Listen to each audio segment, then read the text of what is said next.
શું તમે પણ લોકો શું કહેશે એની ચિંતા કરો છો? શું બીજાની નજરમાં સારા દેખાવા માટે પોતાને બદલતા રહો છો? તો આ વિડિયો તમારા માટે ખૂબ જ મહત્વનો છે. ઘણા લોકો આખું જીવન બીજાની ઇજ્જત મેળવવામાં પસાર કરી દે છે. લોકો ખુશ થાય, સમાજ વખાણ કરે, કોઈ ખરાબ ન બોલે એ માટે આપણે પોતાનું મન મારી નાખીએ છીએ, બરાબર ને? પણ એક સવાલ પૂછો, શું બીજાની ઇજ્જત માટે તમે તમારું આત્મસન્માન ગુમાવી રહ્યા છો? સાચી વાત તો એ છે કે દુનિયા ક્યારેય સંપૂર્ણ ખુશ થવાની નથી.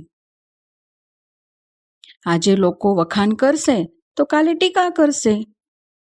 જો તમે હંમેશા લોકો શું કહેશે એમાં જીવશો તો તમે તમારી ખુશી, સપના અને સ્વતંત્રતા ગુમાવી દેશો. હવે તમે કહેશો કે આત્મસન્માન એટલે શું?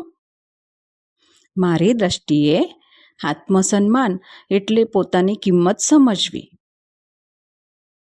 ખોટું સામે ખોટું કહેવાની હિંમત રાખવી. પોતાની ખુશી અને શાંતિને મહત્વ આપવું. યાદ રાખજો, ઇજ્જત લોકો આપે છે પણ આત્મસન્માન આપણે પોતે બનાવીએ છીએ. અને સાચું આત્મસન્માન એ છે કે તમે તમારી નજરમાં સારા રહો. જો તમે બધાને ખુશ કરવા જશો તો એક દિવસ તમે પોતાને ગુમાવી દેશો. બીજાને ખુશ કરતા પહેલાં પોતાને સમજવું શીખો.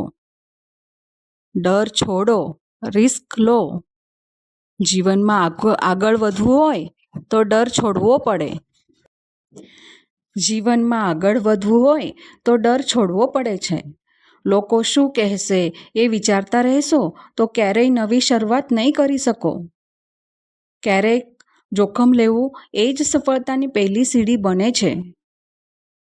રિસ્ક વગર ગ્રોથ નથી. અને હા, પરફેક્ટ બનવાની જરૂર નથી. પરફેક્ટ બનવાનો પ્રયાસ કરવાથી વધુ સારું છે સાચું બનવું. ભૂલ કરવી ખરાબ નથી, પણ ભૂલોમાંથી શીખવું મહત્વનું છે. જ્યારે તમે તમારી કમજોરીઓ સ્વીકારો છો ને ત્યારે જ સાચી તાકાત જન્મે છે. માટે પરફેક્ટ નહીં, રિયલ બનો. અને હા, નમ્રતા શીખો. જીવનની સૌથી મોટી શીખ સફળ લોકોથી નહીં પણ પડીને ઊભા થયેલા લોકોથી મળે છે. અને નમ્રતા માણસને મોટો બનાવે છે. દુનિયાની ઇજ્જત પાછળ દોડવાને બદલે તમારી નજરમાં સારો બનવાનો પ્રયત્ન કરો. જે દિવસે તમે પોતાને સ્વીકારી લેશો ને એ દિવસે દુનિયા પણ તમને અલગ નજરથી જોવા લાગશે. માટે આત્મસન્માન રાખો, કારણ કે તમારી કિંમત તમે નક્કી કરો છો. જો તમને આ વાત સાચી લાગી હોય તો વિડીયોને જરૂર શેર કરજો. અને હા, તમને વિડીયો ગમ્યો હોય તો વિડીયોને લાઈક કરો, શેર કરો અને સબસ્ક્રાઈબ કરો. ફરી મળીશું એક નવા વિચાર સાથે. ત્યાં સુધી બાય બાય.